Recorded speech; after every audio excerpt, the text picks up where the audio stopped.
नमस्कार, आप देख रहे हैं ईएमएस टीवी और मैं हूं आपके साथ कंचन। आई नजर डालते उत्तराखंड की कुछ खास खबरों पर। मुख्यमंत्री पुष्कर सिंह धामी ने गुरुवार को मुख्य सेवक संवाद के तहत वरिष्ठ नागरिकों और दिव्यांगजनों के साथ संवाद किया। इस अवसर पर उन्होंने दिव्यांग शादी अनुदान और राष्ट्रीय पारिवारिक लाभ योजना का सॉफ्टवेयर लॉन्च किया और समाज कल्याण विभाग द्वारा विभिन्न योजनाओं के तहत दी जा रही पेंशन के इस वित्तीय वर्ष की 5वीं किस्त का ऑनलाइन भुगतान किया। मुख्यमंत्री ने कार्यक्रम के दौरान घोषणा किया कि दिव्यांग युवक युवती से विवाह करने पर प्रोत्साहन अनुदान धनराशि 25,000 रुपए से बढ़ाकर 50,000 रुपए किया जाएगा। दिव्यांग छात्रवृत्ति योजना अंतर्गत कक्षा 1 से कक्षा 8वीं तक के दिव्यांग छात्र छात्राओं को छात्रवृत्ति हेतु आय सीमा को समाप्त किया जाएगा। उन्होंने कहा कि प्रदेश के सभी जनपदों में एक वृद्धाश्रम की व्यवस्था की जाएगी। मुख्यमंत्री आवास स्थित मुख्य सेवक सदन में आयोजित कार्यक्रम मुख्यमंत्री श्री पुष्कर सिंह धामी ने वरिष्ठ नागरिक और दिव्यांगजनों का स्वागत करते हुए कहा कि आप सबके आशीर्वाद से ही उन्हें राज्य के मुख्य सेवक के रूप में कार्य करने की ऊर्जा मिलती है। उत्तराखंड राज्य में लगातार हो रही भीषण बारिश के कारण प्रदेश में कई सड़कें टूट चुकी हैं। हालात चिंताजनक इसलिए हो गए हैं क्योंकि गंगोत्री और यमुनोत्री हाईवे समेत कई महत्वपूर्ण सड़कें भी धंस गई हैं। आपको बता दें कि प्रदेश में अब 15 सितंबर से सड़कों को गड्ढा मुक्त करने का अभियान शुरू होगा। प्रदेश में सड़कों को गड्ढा मुक्त करने का अभियान 15 सितंबर से शुरू होगा। लोक निर्माण विभाग ने 31 अक्टूबर तक सभी सड़कें गड्ढा मुक्त करने का लक्ष्य रखा है। वहीं इस विषय पर बात करते हुए कैबिनेट मंत्री सतपाल महाराज ने आपदा प्रबंधन में हमारी तमाम सड़कें क्षतिग्रस्त हुई हैं। आपदा में टूटी सड़कों का 2142 करोड़ का हमने आकलन किया है। टूटी सड़कों का निर्माण जल्दी किया जाएगा और इसके लिए कार्य पूरा हो चुका है। ज्यादा हुई है, अतिवृष्टि के कारण बहुत सड़कें हमारी जो हैं टूटी हैं, गड्ढे भी काफी हो गए हैं। तो मैं ये बताऊंगा कि इस प्रकार से दैवीय आपदा से हुई जो क्षति है उसकी प्रतिपूर्ति के लिए माह अगस्त 2025 तक कुल 2142 करोड़ के आंकलन हमने किया है। तो निश्चित रूप में हम इसकी मांग करेंगे और हम सड़कों को रिपेयर करेंगे। काम चालू हो गया है। जैसे बरसात बंद होगी तो हमारे जो भी जेसीबी काम कर रहे हैं, पत्थर हटा रहे हैं, एवलांच साफ कर रहे हैं, तो निश्चित रूप में मार्ग और खोले जाएंगे। कानपुर के लंढौरा में स्वास्थ्य विभाग ने अवैध रूप से संचालित हो रहे चिकित्सा संस्थानों पर बड़ी कार्रवाई की है। अपर मुख्य चिकित्सा अधिकारी रमेश कुंवर ने बुधवार दोपहर लंढौरा में छापेमारी करते हुए 2 एक्सरे सेंटर, एक ग्लोबल हॉस्पिटल में अल्ट्रासाउंड सेंटर और मान्य अस्पताल को सीज कर दिया। कार्रवाई की शुरुआत बालाजी मेडिकल स्टोर से हुई, जहां अवैध एक्सरे मशीन पाई गई। इसके बाद बस अड्डे स्थित चौहान एक्सरे सेंटर और शिकारपुर रोड स्थित ग्लोबल हॉस्पिटल के अल्ट्रासाउंड सेंटर को सील किया गया। वहीं ढंढेरा का मान्य अस्पताल को भी बंद कर दिया गया है। कार्रवाई की भनक लगते ही अस्पताल संचालक शटर गिराकर फरार हो गए। एसीएमओ रमेश कुंवर ने साफ कहा है कि बिना अनुमति चल रहे चिकित्सा प्रतिष्ठानों पर कार्रवाई आगे भी जारी रहेगी।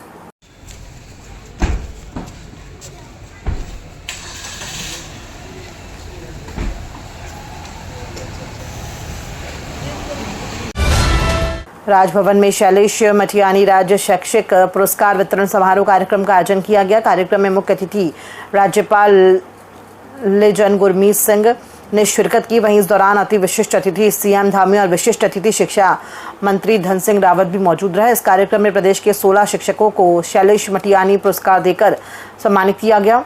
इस दौरान उत्तराखंड के राज्यपाल लेजन गुरमीत सिंह ने कहा कि आज गर्व हो रहा है कि आज हमने 16 शिक्षकों को सम्मानित किया है। ये बहुत बड़ी बात है।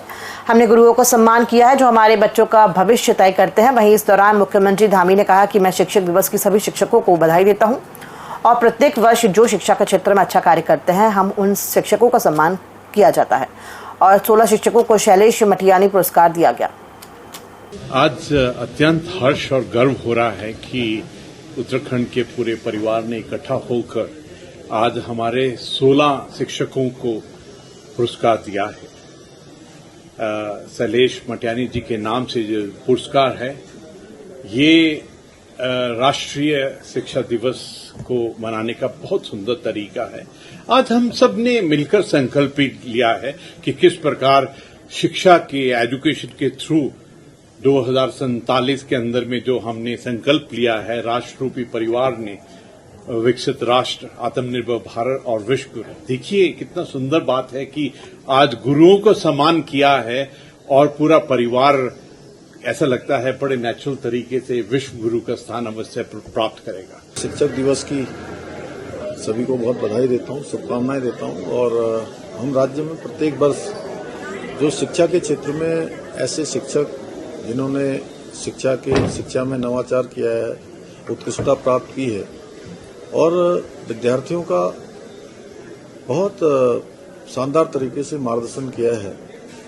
उस कड़ी में शिक्षकों को सम्मानित करते हैं और शैलेश मटियानी पुरस्कार उनको यहाँ पर दिया जाता है। उसी कड़ी में आज भी यहाँ पर 16 शिक्षकों को शैलेश मटियानी पुरस्कार दिया गया है। निश्चित रूप से ये सभी शिक्षक आने वाले समय में अन्य जो शिक्षा के क्षेत्र में शिक्षा देने वाले हमारे गुरुजन हैं, शिक्षकगण हैं, उन सभी का एक रोल मॉडल बनेंगे। उनका लिए एक आदर्श उनके जीवन का उनके लिए पाथेय का काम करेगा।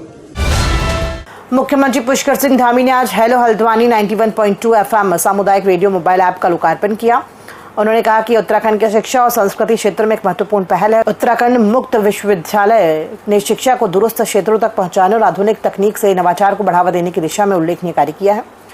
उन्होंने विश्वास व्यक्त किया है कि अब सामुदायिक रेडियो हेलो हल्द्वानी ऐप देश और प्रदेश के प्रत्येक कोने तक पहुंचकर समाज और संस्कृति की आवाज को और अधिक सशक्त करेगा।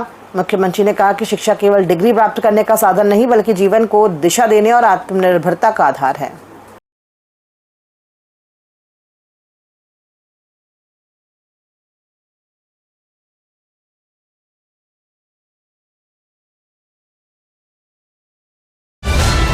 बिहार के दरभंगा में हुई कांग्रेस आरजेडी की वोटर अधिकार यात्रा रैली के दौरान मंच से एक व्यक्ति द्वारा प्रधानमंत्री मोदी और उनकी स्वर्गीय माताजी के प्रति अपशब्दों का प्रयोग किया गया। इसका वीडियो सोशल मीडिया पर वायरल हुआ। वीडियो के प्रसारित होते ही भाजपा ने राजद और कांग्रेस पर मां के अपमान का आरोप लगाया। वहीं सूबे के मुखिया पुष्कर सिंह धामी ने मंच से दिए गए भाषण में कहा कि हम सभी देशवासी और भाजपा के कार्यकर्ता जब कांग्रेस और राजद के कार्यकर्ताओं से मिले तो एक बात जरूर पूछें कि क्या उन्हें प्रधानमंत्री मोदी जी के स्वर्गवासी मां इस प्रकार से अभद्र टिप्पणी करने की कोई शर्मिंदगी है कि नहीं है, क्योंकि ये देश सब कुछ भूल सकता है, एक मां का अपमान कभी नहीं भूल सकता। आगे मुख्यमंत्री ने कहा कि विपक्ष के पास इन सवालों का कोई जवाब नहीं है। मंच से और पूरे रैली में इस प्रकार का एक संस्कार विहीन वातावरण वहां से निर्मित किया गया है। तो मैं कहना चाहता हूं कि जब भी आपको कोई विपक्षी कार्यकर्ता कोई मिले, उनकी पार्टी के लोग मिले, तो उनसे अवश्य आप पूछें क्या उन्हें मोदी जी की स्वर्गवासी मां पर ऐसी अभद्र टिप्पणी करने की कोई शर्मिंदगी है कि नहीं है, कोई पश्चाताप है कि नहीं है। आप ये जरूर पूछना, क्योंकि ये देश सब कुछ भूल सकता है परंतु मां का अपमान कभी नहीं भूल सकता। खैर छोड़िए इस बात का, क्योंकि इस बात का इनको जवाब देने का कोई साहस नहीं है। बहनों, हमारी सरकार उत्तराखंड को देश का श्रेष्ठ राज्य बनाने के अपने विकल्प। खबरों में फिलहाल इतना ही, दीजिए इजाजत, नमस्कार।